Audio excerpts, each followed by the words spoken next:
I got to do better than this. Lights out.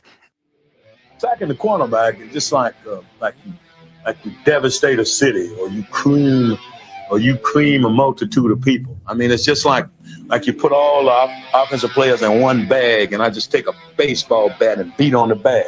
So each time he came over there, I tried to tear his damn head off. Let's play some football. Let's play some football. The pressure is on. This is Off the Edge on Tide 100.9. Focus on what you want to do, what you want to accomplish. Think about that. Don't think about how you feel, how tired you are, how hot it is. You got to push yourself on the field like when you're playing football. It's my honor to present the national championship trophy to Coach Nick Saban and the Alabama Crimson Tide. To me, this is the ultimate team. All these guys bought into everything they needed to do to be the best players that they could be. There's more togetherness on this team than almost any team that we've ever had. And they had to overcome and persevere so much adversity through this season, and they've done it magnificently. And I'm so proud of this group for what they've been able to accomplish and going undefeated and winning the national championship. Streaming live on YouTube, Twitter, Facebook, and the Tide 100.9 app. Here is your host of Off the Edge, Jacob Harrison.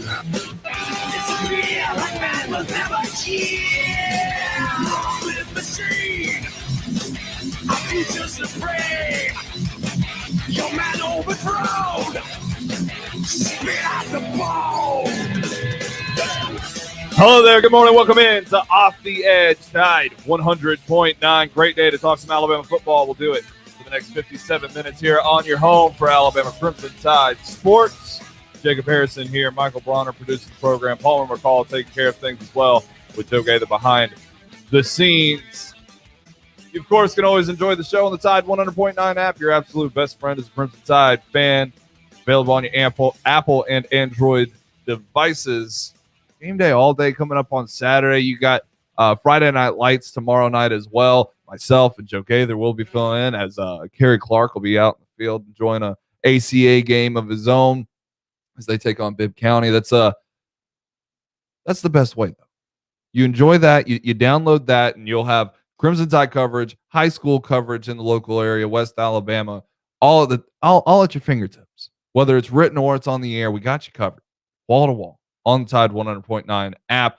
Also, you can enjoy this show on the live streams at Off the Edge 109, Facebook, Twitter, and YouTube. Appreciate the subscriptions on YouTube, the likes on Facebook, the likes and retweets on Twitter, the follows on Twitter as well. All that greatly appreciated. Can get a little boost to the show. You can also find us on Instagram and TikTok, where Palmer does a lot of work for us there, at Off the Edge 109. Alabama Vintage has got you covered as well for the ball game. You're heading down to Gainesville this weekend. Stop by 2210 University Boulevard under the Crimson awning in the heart of downtown T-Town and pick something up to wear on the way there, or something to enjoy when you get back and hang up in your home, in your man cave, wherever.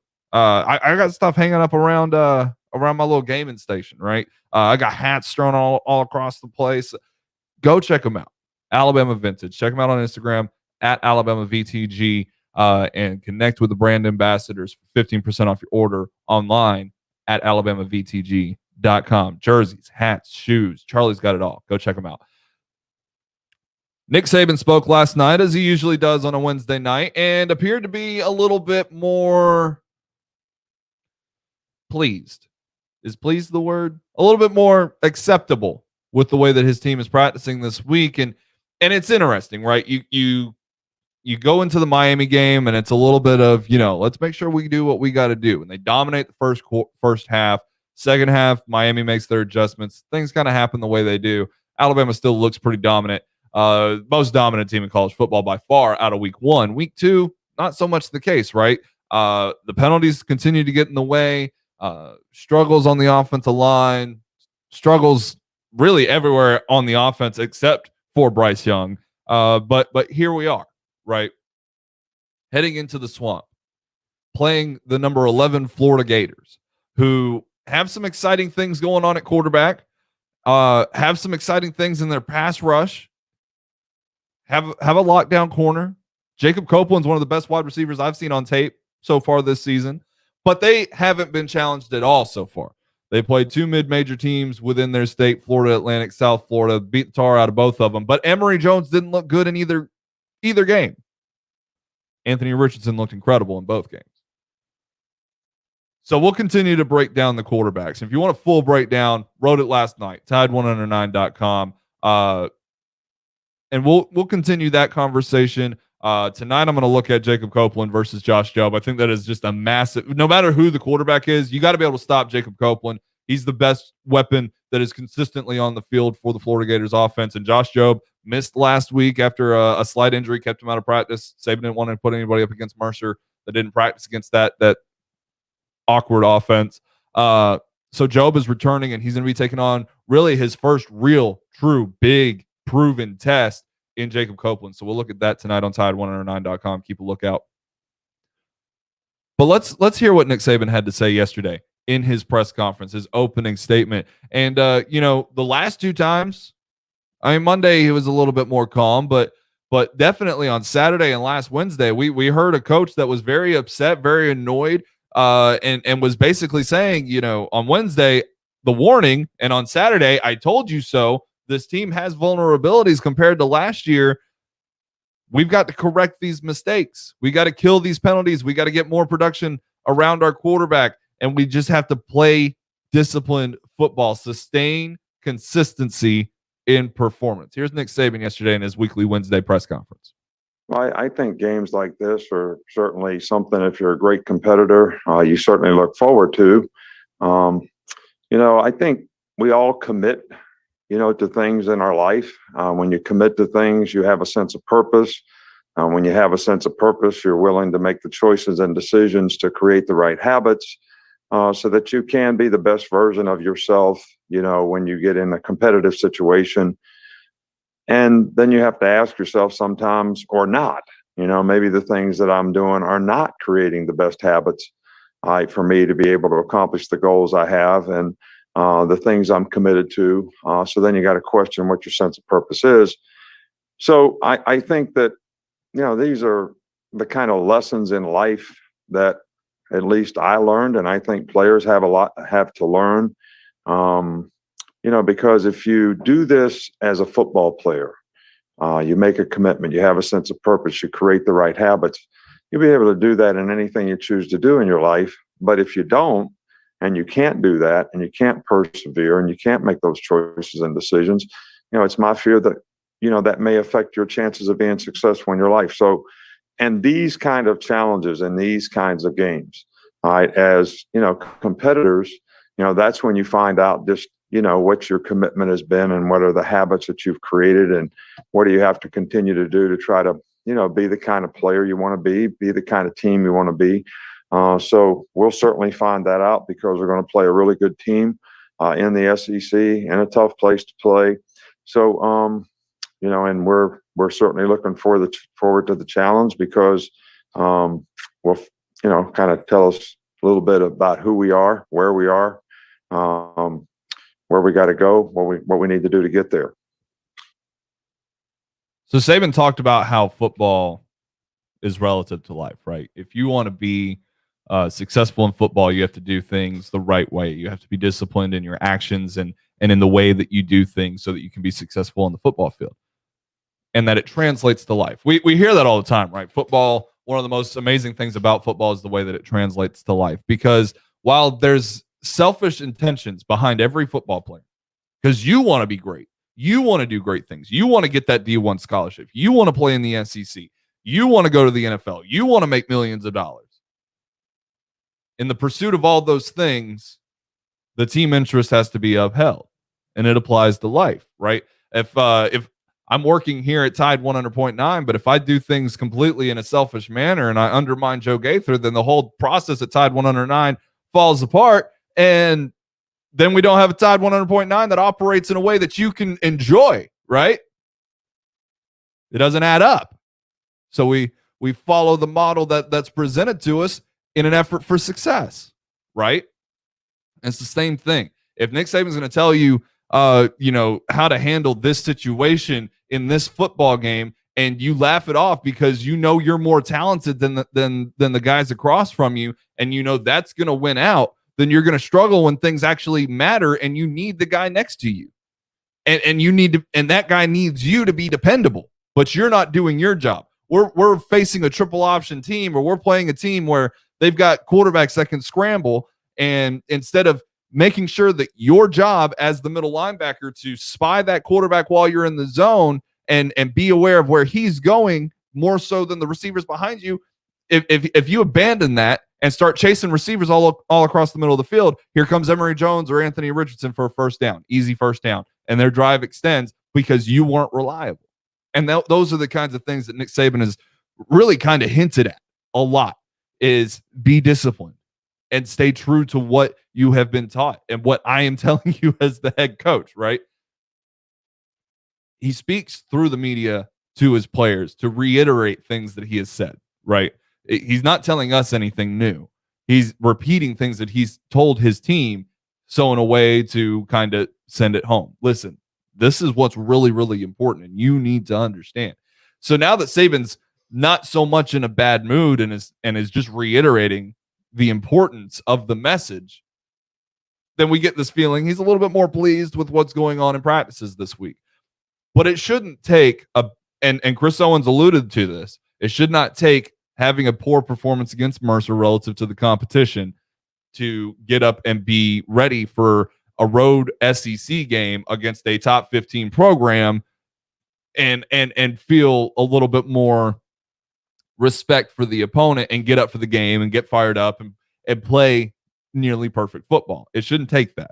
It shouldn't take Alabama just when they're playing their top opponents to play at the Alabama level. And that's all Nick Saban wants. He wants the pursuit of perfection on every single play, not just in certain games that are more meaningful than others in the grand scheme of things. Because at the end of the day, if you drop one of those games to an unranked team, not only do you shatter one of the most impressive records in all of college football, but you also shatter a lot of potential as far as postseason play goes, and all of those things that means so much to you as an individual person, right? Wanting that to be that first round pick, wanting to be in the NFL, wanting to have great tape to show those scouts, right? All of that is valuable, and you lose it if on even one play you're taking it off and you're not executing exactly what has been asked of you. Interesting tidbit there from Nick Saban. We'll talk to Joey Blackwell next of Bama Central, the Sports Illustrated affiliate of the Alabama Crimson Tide, next here on Off the Edge. Tide 100.9, your home for Alabama sports. Meet Bob Minetti. In 2016, he was diagnosed with pancreatic cancer. Bob participated in a clinical trial that included cutting-edge radiation therapy and surgery. He's been in remission since completion. I'm Keisha Sharp. Since losing my mother to pancreatic cancer, I've been working to share the kind of state-of-the-art work being done by Stand Up to Cancer and Lust Garden Foundation. To learn more about the latest research, including clinical trials, visit pancreaticcancercollective.org. Van the Bootman here, inviting you to check out Irvin's new fall arrivals from Wrangler, Ariat, Carhartt & Co. You'll find locally owned, friendly service, low prices, and one of the best selections around. Irvin's also has a great selection of boots for men, women, and children, along with a nice selection of drastically marked down boots and shoes for men and women. I do want to let all of our Irvin's loyal customers know that we're currently experiencing delayed shipments on boots, bottoms, and shirts. So shop now for the best selection. As always, thank you for your support, and remember to tell them Van the Bootman sent you. Whether you just found it or lived there for years, you'll never forget that feeling. It was something that made you realize this house would become your home. And since there's no place like it, it deserves protection just as special. So talk to a real person, not a website. Call your Allstate agent, Andrew Kniffer, today at 205-722-9201 or find us on Facebook, Andrew Kniffer Agency. Once again, you can reach us at 205-722-9201. Allstate. Are you in good hands? You know what happens in a plasma chamber? Big stuff. Science stuff. Diamonds.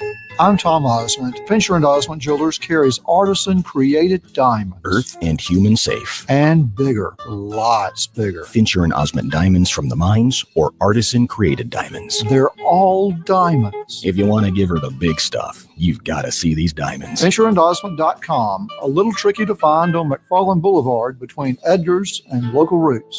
Tide 100.9 Tuscaloosa weather. Mostly cloudy with a few passing showers through tonight. The high today 79, tonight's low 69. For tomorrow and Saturday, mostly cloudy both days with scattered to numerous showers and thunderstorms around. Highs between 80 and 83.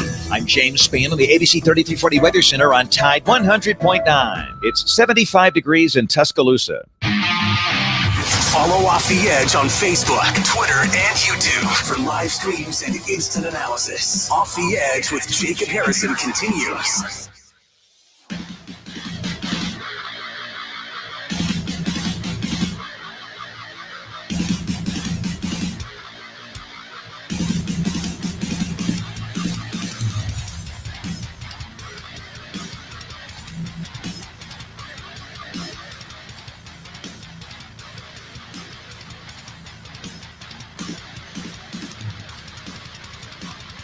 I'm going to ban this song from the rotation, especially on Tuesdays and Thursdays, Michael. Especially on Tuesdays and Thursdays.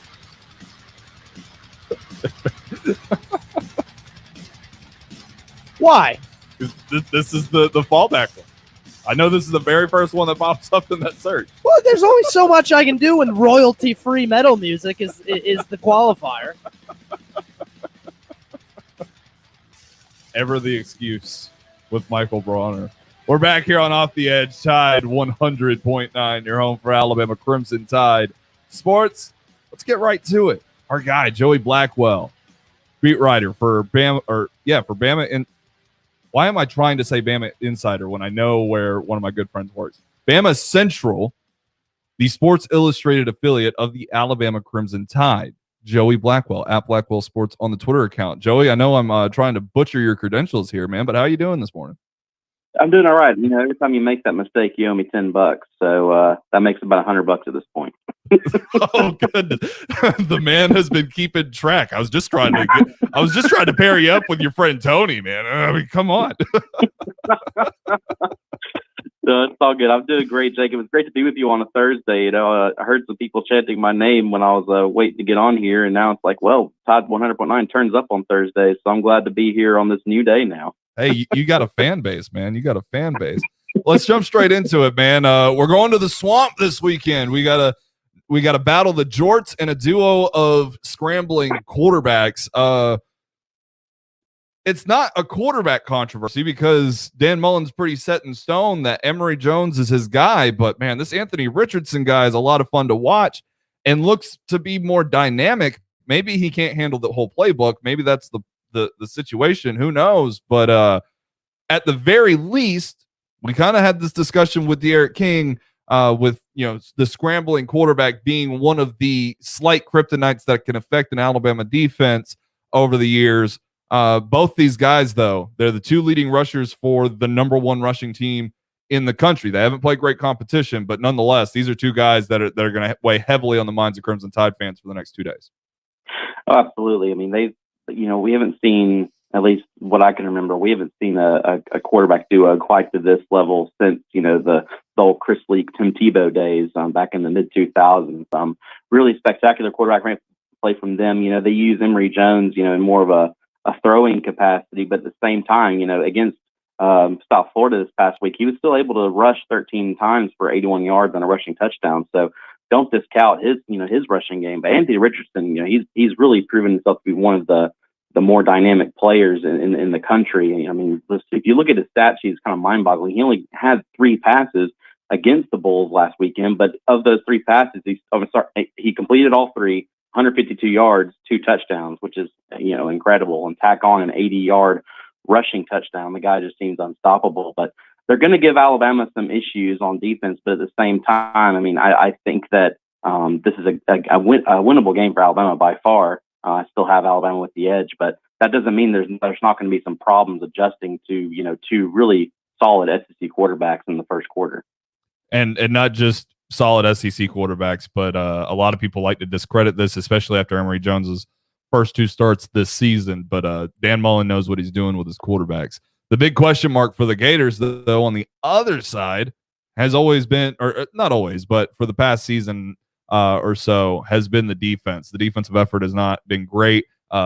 They've really dropped the ball in the whole DBU thing and just kind of handed that to Alabama, not LSU. This Florida defense, though, it does pack a punch. It does have some edge rushers. It does have one solid cornerback in Elam. What do you think with Alabama's perceived struggles? I mean, Bryce Young's been playing great. Nick Saban says that he wants to see more out of his supporting cast, including the offensive line, including the wide receivers. How do you kind of feel about that matchup with Florida's kind of revamped defense that we really haven't gotten to see in this level of competition just yet? Well, I think one thing that Alabama needs to do to have better successes, especially against Florida, is to increase the running game. The running game, for lack of a better term, has been a little bit quiet, a little bit lackluster these first couple of games. And Alabama has way too talented of a backfield to not, be rushing the ball more, to be picking up more yards on the ground. And I think they're going to do well because, of course, Florida's middle linebacker, their leading tackler from last year, Ventrell Miller, of course, they found out this morning that he'll be missing the rest of the season with a torn biceps tendon. So that's unfortunate for the Florida defense, but it is, it does weigh in Alabama's favor as far as just before this matchup, they lose their leading tackler from last season. That is going to help the rushing attack, having to put another guy at middle linebacker. But I think that in order for Alabama to succeed in the passing game, they also need to succeed in the running game. They need to have a dual element to this offense and not just have to rely on Bryce Young every single play that he's going to get those yards through the air. I think we'll see that, especially with their middle linebacker being out now. I think we're going to see more runs up the middle and more, a more diverse play calling on the Alabama's offensive side. Joey, one concern that I've heard from a lot of Alabama fans, especially through Ryan Fowler's show, and even Ryan Fowler himself, is Chris Owens. I'm not on this bandwagon that maybe Chris Owens is at potential risk of losing his job or that Kendall Randolph should line up next to him on every single play. I mean, Kendall Randolph didn't win the job either. But Brenton Cox, the player that, kind of went out into the media and gave us some bulletin board material in saying that the Florida Gators are ready. Is Alabama ready? He's going to be the guy lining up across from Chris Owens. And he wears number 1 for a reason. He's an excellent pass rusher. Does that matchup kind of concern you at all, though, with the problems that have existed on the right side of the offensive line through the first 2 games? Excuse me. It definitely does to an extent. I think that if Florida is going to win this game, one of the keys is going to be that right side of the offensive line and putting Bryce Young under pressure. Now, of course, Bryce Young has reacted very well to pressure so far this season, but he hasn't had to react to pressure on a very consistent basis in each of the first 2 games. Now that, with the problems that the right side and Chris Owens present, now Chris Owens, I think, has done a solid job. He still is, adjusting. He primarily played, he played center last season after Landon Dickerson went out, so he is still having to adjust to the position.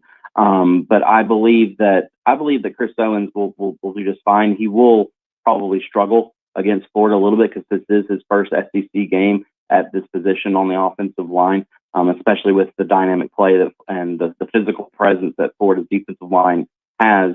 This game is going to be obviously by far the most difficult game that Alabama's played so far up to this point. I mean, people can talk Miami all they want, but the defensive line, while it did return a lot of experience, didn't necessarily have the same impact that Florida's will. So I think that tightening down the offensive line is going to be key in Alabama's victory. But if Florida can take advantage of that, if Florida is able to pull off the win, that will definitely be a big one of the causes that will swing the pendulum in Florida's direction. One of the things that has been understandably concerning, and Nick Saban has expressed his frustrations, certainly did so after the Mercer game. Let us know in the media. He's not mad at us about the situation, but he's 10 times more worried about these penalties. 17 through the first 2 weeks, and you're able to overcome those sorts of things when you exceed in talent. You kind of mentioned it there with comparisons from Florida to Miami. There's a talent gap that exists there, and even though there's a talent gap between Alabama and Florida, Florida does have explosive playmakers. We talked about the quarterbacks, Jacob Copeland at wide receiver, and some of these defensive players know what they're doing too. The the penalty situation, though, relative to how Nick Saban sounded last night, do you get the feeling that maybe this team is a little bit more dialed in, a little bit more disciplined heading into this game, even though it's a hectic environment in the swamp that's going to be filled to capacity? Well, I think that with Florida, I think that, I'm sorry, with Mercer, I think that it was kind of a wake-up call. Sure, Alabama walked out of there with a 48-14 victory, but I think that after Saban all week was harping on the low energy levels, the low level of focus, Saban always talks about, how he hates the poor me's, as he likes to call them. And I think that was prevalent last week. That was not, according to Saban last night, prevalent this week. I think that Mercer was a wake-up call, and I think that this being their first SEC game of the year and it being such a big game on the road in the swamp, which of course they haven't been at since 2011. I think that this team does have a sense of renewed focus. I think that Alabama is going to be just fine, in that regard. I had another point there, and I lost it there because of my lovely ADHD. So I'm sorry about that. It's all good. It's all good. Hey, guy that we are definitely focused on, took a cut block against Mercer. The one thing you're hoping you don't have to deal with against a triple option team is any sustained injuries to your elite players on your defensive front.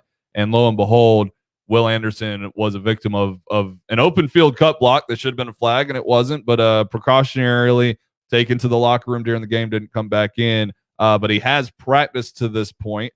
And we get the feeling based off of the things that Nick Saban has said that he should be available to go in this game. Saban said that if he continues to improve, he'll be in the game. He is listed as day to day. What's your feeling on Will Anderson, his availability for this game, and the kind of impact that he can make against these quarterbacks, and also the necessity of having him available in this game against these quarterbacks, considering you've already lost Chris Allen? I think Will Anderson will play a key factor in this game. I think we're definitely going to see him. According to Saban, he's practiced pretty much every day this week, and I don't know if he'll be back up to full strength, but we'll definitely see him. I think he'll start. But putting him up against the other quarterbacks, I think he's a very valuable key to this defense when facing Richardson and Jones. I think one of the key factors there is that you need to use him to provide pressure, because these quarterbacks haven't had a lot of pressure in their first two games. I mean, they've played FIU and USF, so that's not exactly, the preeminent defenses of college football. So I think being able to force them to make bad throws and forcing them to make throws into tight coverage, Florida has had some struggles with interceptions. They've had 4 interceptions to the first two games, which is something they really need to work on. And Alabama, of course, is more than capable of intercepting the football. They have a really talented linebacker core, really talented defensive backs. But I think that using players like Anderson to provide pressure on the edge and not allowing the quarterback to roll out or escape the pocket is really going to provide, give Alabama an advantage if Florida, if Jones or Richardson has to throw footballs in those tight holes and tight gaps. I will go back. I do remember what I was going to say when my ADHD kicked in. You were talking about penalties.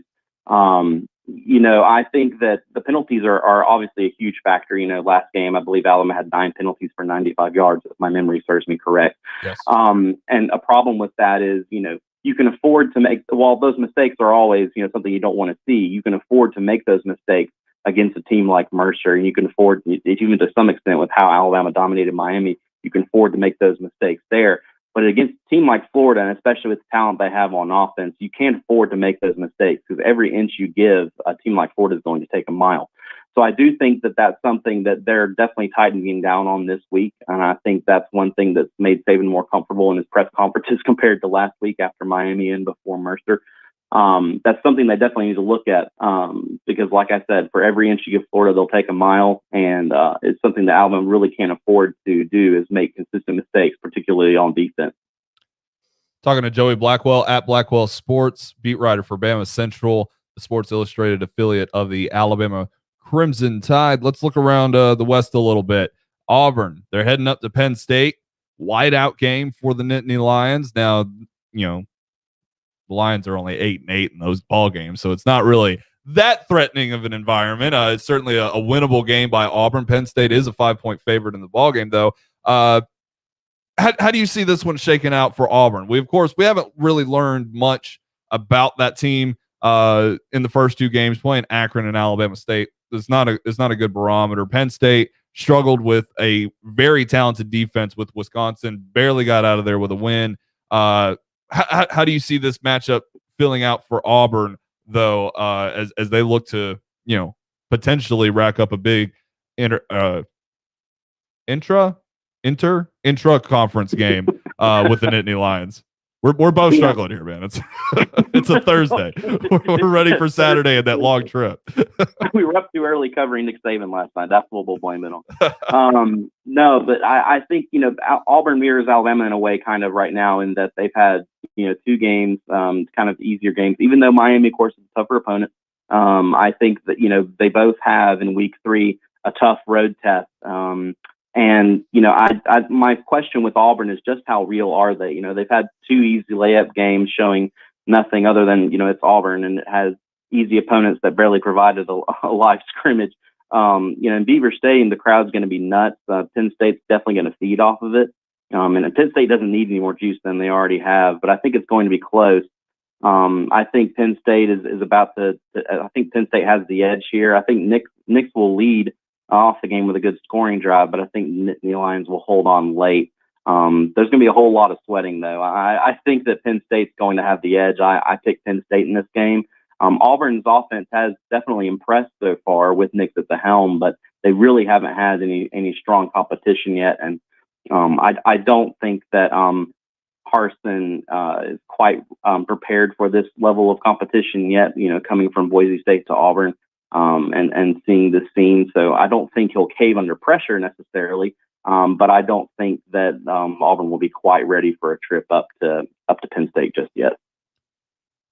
And we kind of cover 3 teams here all at once, but most of my focus here is on Arkansas. But with Texas A&M losing their quarterback, LSU, in the gutter is about the nicest way you can put it. The Tigers are struggling. The Aggies are without their starting quarterback. And for all the talent they've talked about, I have big question marks about that team anyway. And here they are struggling with their outer conference games where, they're heavy favorites and they're not even covering the spread, let alone, running away with the game. But with Arkansas putting the beating on an old rival like Texas, as they're about to welcome them into the SEC with one of the biggest haymakers we've seen. How do you feel about Arkansas in that spot, in that conversation kind of now with Ole Miss? Is there's kind of that everybody's punching up to try to figure out who can be the number 2 team in the SEC West and potentially challenge Alabama. How do you feel about the Razorbacks and where they sit? They've got an incredible rushing attack. We know what Sam Pittman did with that defense last year. Even though they went 3-7, they put the lipstick on the pig, as I've repetitively said over the whole entire week. And they made it look really, really good despite the losing effort. And now they look to have found a way to build upon that with KJ Jefferson at quarterback. Well, what Pittman has been able to do in Arkansas has been very impressive. I remember when he was first hired, I was like, okay, everybody look out. I think Pittman's going to do a great job, and he has so far. He's really rejuvenated the Arkansas fan base there, and because of how much he's rejuvenated the program. And I think Arkansas has been I've been nothing but impressed so far with what they've been able to do this year. And you're absolutely right. The blow to Texas last week from Arkansas was just an absolute, uppercut to that Texas program.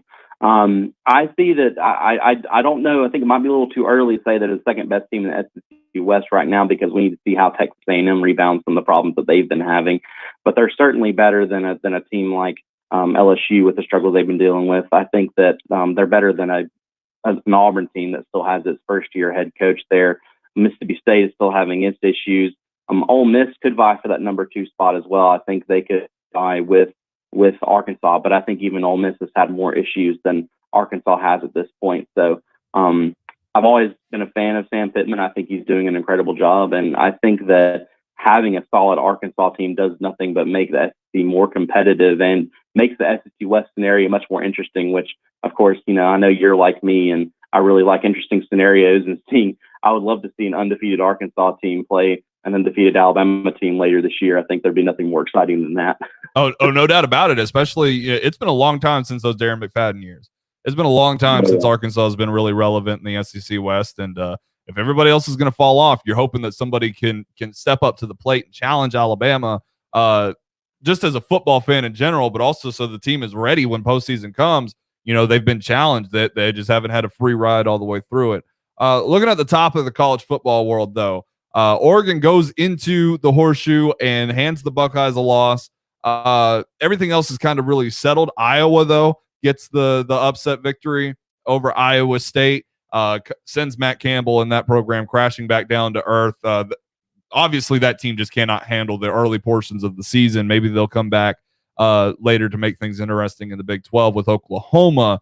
But do you get the impression maybe that things are a little bit more level than maybe we gave it credit for after week one? I mean, Oregon and Ohio State did play a close game. Iowa and Iowa State did play a close game. But we've got a little bit of new blood with those two programs sitting in the top five. Oklahoma was slightly inconsistent with Tulane. Georgia has a lot of questions on the offensive side of the ball, but that's your top five alongside Alabama. How do you feel about where the top of the college football world is right now early in the season? Well, I think you said it perfectly. I think it is more level than we thought after week one. After week one, Alabama was clearly heads and shoulders above everybody else. And I think with the game at Mercer, combined with what we've seen from Georgia since beating Clemson, because Georgia they impressed on defense against Clemson, but not necessarily on offense. But I think that Georgia's right there with them. I think that Oklahoma is also impressed, Oregon. I think that we've seen all these teams beating up on each other. It's kind of like the SEC on a national level. You never really know who's going to win or who's going to come to play. I think that it is a lot more level than it was 2 weeks ago, or at least how we thought it was 2 weeks ago. And it provides, it kind of goes with what we were just saying. It provides a more exciting season to college football. And I'm really looking forward to seeing how it plays out. I'm really interested, if Alabama can go undefeated, and the same for Georgia. I am looking forward to seeing how, what the top four looks like heading into the SEC championship game between those two programs, and how that could shake up the top four. Seeing Oregon at 4 and Iowa at 5, while it might offend some SEC fans, I love it because I like to see teams up there that haven't been there in quite some time. And seeing Clemson down at 6, and A&M at 7, and seeing where they're ultimately going to end up, in Cincinnati, at 8, where they're going to end up is just it provides a lot more diversity in who we could possibly see in the top 4 this year. And, kind of perfect timing right before we expand the playoff to 12 teams, having, maybe a couple of teams that haven't been in there before this year is really going to make things interesting. No, I agree with that. You mentioned Cincinnati, man. They really needed Indiana to remain ranked, and they didn't do that. Indiana has not lived up to kind of the success that I guess it was a fluke last year with Penix and everybody. But looking at going back to the Florida game, kind of get your final thoughts and maybe a prediction if you got it ready. 10 years, 31 straight wins for the Alabama Crimson Tide against the SEC East. If ever there was maybe the opportunity out in the regular season, this is kind of it for that side of the conference. Does that streak break on Saturday? Yeah, I don't think we're lucky enough to get a repeat of the 52-46 Alabama win last year in the SEC championship game. I think these are two, very different teams, at least, from an offensive standpoint. And from, they've changed a lot since December, but there's still too many soft spots, I think, for Florida to pull this off. Their defense hasn't been good enough on third downs, which is something that Alabama has been very good at. The passing game isn't hitting, enough throws compared to how Bryce Young has been able to do it, but they have been able to get a lot done on the ground. Secondary, I think, will be a key factor, Florida's secondary, compared to Bryce Young and the deep ball threat. I think the game is still going to be a really fun game, though. I think Florida's going to hang around. I think the running game is going to be relatively effective.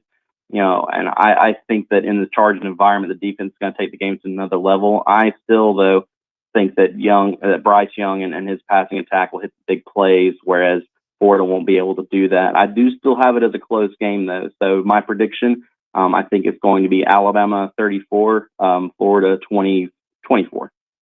Oh, so Alabama doesn't cover. That's it's very interesting, Joey. Very interesting. I think Florida's gonna put up points. Florida's gonna put up points. I think Alabama will do the same, but I don't think Alabama will be able to put quite as much points as expected, just because it's their first time playing a tough SEC defense. I love that. What a day in college football. 34 points is just not enough, man. It's just that's a lot of points. Do we remember those days when Alabama would routinely win like 24-10, and that was a lot of points? Right. And, like, that was domination. Like the score in the Florida State game where Florida State was broken was about that. It was like 24-3 or something. So what a wild day we live in. Joey Blackwell at Blackwell Sports, Bama Central beat writer, covering the Alabama Crimson Tide as the Sports Illustrated affiliate. Joey, man, appreciate it. Are you heading down to Gainesville this weekend? Yes, sir. I'll be headed down there tomorrow afternoon, and I'll be there through the game and coverage, and looking forward to it. I saw that you're going down there as well, so maybe I'll bump into you. Yeah, man, we got to meet up and make a show of it, man. I appreciate it. See you down in Gainesville. Sounds great, man. Be safe. All right, you too. Joey Blackwell at Blackwell Sports. Check him out, BamaCentral.com, Sports Illustrated affiliate of the Alabama Crimson Tide. We'll take a break, come back, continue to break everything down, and look at a similarity between the 2017 National Championship and what Dan Mullen is facing right now. That more Off the Edge, Tide 100.9, your home for Alabama Crimson Tide Sports. Do you have 3 ex-wives and your current trophy wife wants a life insurance policy 3 times the size of the policies you had to purchase for your previous mistakes? If so, you need to call Big Lou at Term Provider, 800-777-1225. Big Lou is intimately familiar with your problems, and if you're 50 or 60 years old and in reasonably good health, a $1 million policy should only cost about $100 to $200 per month. Big Lou may have a solution for your previous policies as well. You may even save enough money to lighten the load on your new $1 million policy. Remember, call Big Lou. He's like you, except he's only on number 2. Call Term Provider at 800-777-1225. That's 800-777-1225 for $1 million in term life insurance that you can live with. Call Big Lou at 800-777-1225. 800-777-1225. Tuscaloosa Tire and Service. They've got the big brands you know and trust. Goodyear, Firestone, Bridgestone, Cooper, and they can finance for you as well. When you need routine maintenance and alignment, a tune-up, whatever it is, belts, hoses, just basic stuff, or when you don't know what's wrong with your car, truck, or SUV, make it Tuscaloosa Tire and Service. They're dependable, they're trustworthy. That's why they've lasted for over 36 years. Skyland Boulevard, McFarland Boulevard East in Northport on Lurleen Wallace Boulevard. Check out the website, TuscaloosaTireandService.com. The end of summer savings event is on at Townsend Honda. I am Chris Stewart, inviting you to drive a new 2021 Honda Accord and get rates as low as 1.9% APR. Hurry before summer ends and get 0% APR on a new Honda Pilot, Passport, or HRV. Save on your new Honda from Townsend Honda and save on fuel. Log on TownsendHonda.com or visit Townsend Honda, Skyland Boulevard, Tuscaloosa. 0% APR on select models for limited time to well-qualified buyer. Plus tax, tag, title, and dealer fees with approved credit through Honda Financial. See dealer for details. Get in zone, AutoZone. Welcome to AutoZone. What are you working on today? You're probably looking for some fuel treatment. It cleans your fuel system to help your engine run smoother, and that means better gas mileage. Right now, you can get 2 bottles of Lucas Complete Fuel Treatment for just $8, plus a $1 bonus reward if you're an AutoZone Rewards member. Not a member? Don't worry. We can sign you up fast right here or on AutoZone.com. Getting the job done just got easier. Get in zone, AutoZone. Restrictions apply. Don't miss a play at the Sportsbook at Pearl River Resort. Your front row seat to all the action. Place bets on all professional and most college sports at the counter, kiosk, or on your phone. Then catch the game on one of our 20 big screens from the comfort of the newly remodeled Timeout Lounge. Plus, the PRR Sports app gives you access to live, in-play sports betting. Sportsbook at Pearl River Resort. Be more than a fan. Be a player. Must be 21. Football season's here. Time to cheer on the home team. Another team you can get behind is BMW of Tuscaloosa, your hometown BMW dealership. Our roster of players is here to ensure you draft the right car. Our starting lineup of new 2021 BMW vehicles is stacked with all-stars, including 7 sports activity vehicles, each crafted to balance dynamic power, spacious interior, and impeccable design in ways only BMW can. Visit BMWofTuscaloosa.com or stop by to get to know your hometown BMW team. Everybody loves Taco Casa. Everything we do in our store, we prepare in our store. You know, we hand cut all of our tomatoes. We block and shred our own cheese here in the store. So we still hand cut our chips, our sopapillas, our taco shells, our chimalupa bowls. Our chili takes about 4 to 6 hours to make every single day. The goal in that is to provide the freshest, best quality to our customers. So we just look at it as, hey, basically, we're your kitchen. You're just coming to eat in your kitchen. Taco Casa, under the biggest cactus in town. Looking for a color change? Ask Sherwin-Williams. We've made it easy to try and buy color. Preview paint colors in your home with our Color Snap app. Then visit swsamples.com to have color chips delivered to your door for free. Or order peel and stick samples to try on your wall. When you're ready to paint, shop online or stop by your neighborhood Sherwin-Williams store and get everything you need. Tide 100.9 Tuscaloosa weather. Mostly cloudy with a few passing showers through tonight. The high today 79, tonight's low 69. For tomorrow and Saturday, mostly cloudy both days with scattered to numerous showers and thunderstorms around. Highs between 80 and 83. I'm James Spann on the ABC 3340 Weather Center on Tide 100.9. It's 74 degrees in Tuscaloosa. You're listening to Off the Edge on Tide 100.9.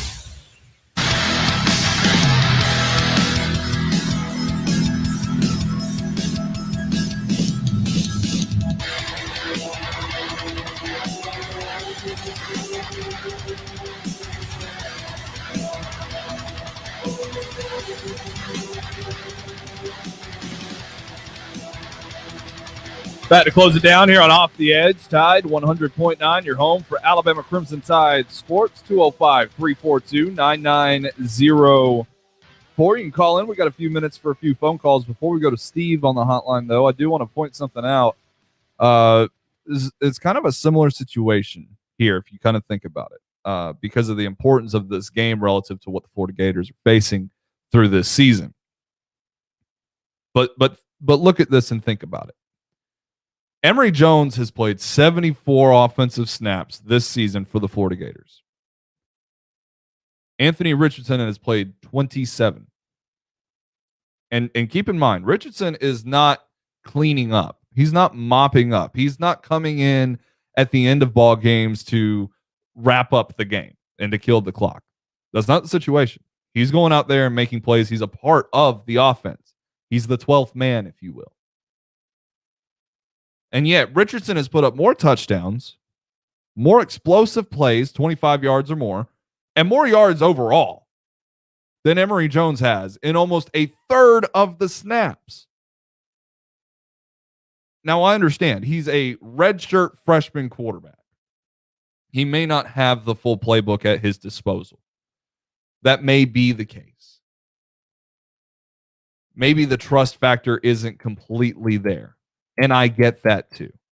Dan Mullen could have every excuse in the book to not start Anthony Richardson, especially in this ball game. And I would fully understand and accept the reason. Because look at 2017 for the Alabama Crimson Tide. You can go back to everybody that was covering the Alabama Crimson Tide at that point in period of time, and they will tell you Tua Tagovailoa was outperforming Jalen Hurts in practices. He looked like a better overall quarterback as far as throwing and those sorts of things. And when Jalen Hurts struggled against Georgia, the whole offense struggled. It wasn't just him. It wasn't all on him. And this is going to be featured tomorrow night on the NFL Network. Nick Saban breaking down the decision to put in Tua Tagovailoa against the Georgia Bulldogs in the college football playoff national championship and beating the Georgia Bulldogs. Dan Mullen kind of faces a similar situation. The stakes aren't quite as high, but you've got the freshman quarterback who's got the playmaking ability, and you've got the experienced guy who's not playing his best football. Are you going to pull the trigger? Because I like Joey's 34-24 score prediction. If Anthony Richardson plays most of the snaps, if Emory Jones plays the entire game, or if Richardson can't go because of his hamstring or one of those things, this is going to be a blowout. And that's not just rat poison. It's just looking at what Florida brings to the table. So I'm curious what Dan Mullen's going to do. He's got a track record of making some pretty good decisions with his quarterbacks. And he's done great things when that quarterback wears number 15. Just saying. Let's go out to the hotline. Steve, what's going on, man? Jacob, how are you, bud? Doing pretty good. Is Todd Grantham still the DC in Florida? Yes. Why? I mean, last year, all I heard, even from Dan Mullen, that it wasn't getting done. And I would watch some of the Florida games, and he would get in Todd Grantham's face. And I just was wondering if I didn't even know if he's still there or not. And, why I'm not sure he's cut out for this. I mean, Grantham's a respected guy. I mean, you don't become the sixth highest paid assistant in college football without having some semblance of respect. But I will say, last year was a very, very poor performance. If you look at what LSU did in 2019, Florida had no excuse not to replicate that, because Florida's defense started off horrendous in the 2019 season, but by season's end, it had grown into something that could complement the offense. Sure, they were going to give up points. This is the modern era of football, but they were still going to be able to make enough stops and keep things relatively comfortable for that historic offense. That wasn't necessarily the case. If you look at like the 2018 Alabama Crimson Tide, that defense didn't perform well enough to stand up and help out that historic offense. And it was kind of the same thing for Florida last year. That defense just didn't do enough to complement the fact that Florida had an all-time legend for their program and Kyle Pitts on the team, a smart quarterback in Kyle Trask, and an explosive playmaker in Kadarius Toney. Those guys would score too fast, and their defense could never recover from it. And that was a big problem, and it's definitely why they lost to Alabama in the SEC championship. But when you look at this year's, there's more talent on their defense. So it should balance a little bit. It just seemed to me that Grantham was of the mindset that we're going to outscore you. We're going to beat you by outscoring you. Yeah. Well, that's got nothing to do with defense. Exactly. It's got everything to do with the offense. And it was like, every day he'd just mail it in, knowing that the offense would score, 42, 49 points per game. And he didn't, it just seemed like he he just really didn't care about the defense. And I could tell, like I said, I would watch, what's the head coach's name? Dan Mullen. I'd watch him, and he would just get sideways at Todd Grantham about the way his production or about how things are going. And, basically all Florida did was outscore everybody except Alabama. Exactly. But they pushed it to the brink. We only won by a touchdown. So if that was the plan, it was a very good plan. But I don't see it happening this year for him. I think Florida's defense is going to still take a tremendous hit. I will say there is more talent on Florida's defense this year, but I watched that South Florida tape, and the effort wasn't really there. Like, you know how Nick Saban has been fired up. Like, you got to respect Mercer. Yes, you're more talented, but you got to respect them. You got to go out and execute, and do your job, right? And why he gets fired up at the backups when they're in and they're up by 40. That was the exact example of that. South Florida had so many opportunities in that football game they couldn't take advantage of because of talent, but they did take advantage of a few because so often Florida's players just had low intensity. There were a handful of guys, Anthony Richardson, Jacob Copeland, Brenton Cox. Those guys all played with high intensity, but a vast majority of those guys were like, I'm just going to lean on you, and you're going to go the direction I want you to because I'm the better football player. And it's one thing to do that against South Florida and be successful and put a W in the left-hand column, but you can't just magically turn that switch on for Alabama, even though you're at home. That's something that's either ingrained in who you are as a football player, or you're just not going to have it, and it's going to come back to bite you, just like Chris Owens said after the Mercer game. Yeah, well, it's not like I'm a Todd Grantham fan. I'm really not even a Dan Mullen. Look, I thoroughly appreciate what Dan Mullen did in Starkville. That was probably one of the best coaching jobs that's been around for a long time. He did so much with very little. But now, like I said, it's just I can't believe he still kept Todd Grantham on his staff after last year. We'll have to see how it holds up. Steve, I appreciate it, man. Take it easy. All right, thank you, Jake. Absolutely, Steve, helping us out there. Let's close her down. The Jay Barker Show is coming up next, 12 to 2. Ryan Fowler will take you from 2 to 6. Tied tonight. We'll last for about 30 minutes, and we'll hand it off to Hey Coach and the Nick Saban Show tomorrow. We'll be back with you at 11 a.m. for Off the Edge, and then Joe Gaither and I will help you out on Friday Night Lights as well, covering high school football, and then I'll head down to Gainesville. We'll have a good time. Tomorrow we'll have some score prediction too. We'll break it down even more tomorrow here on Off the Edge. Tide 100.9, your home for Alabama sports.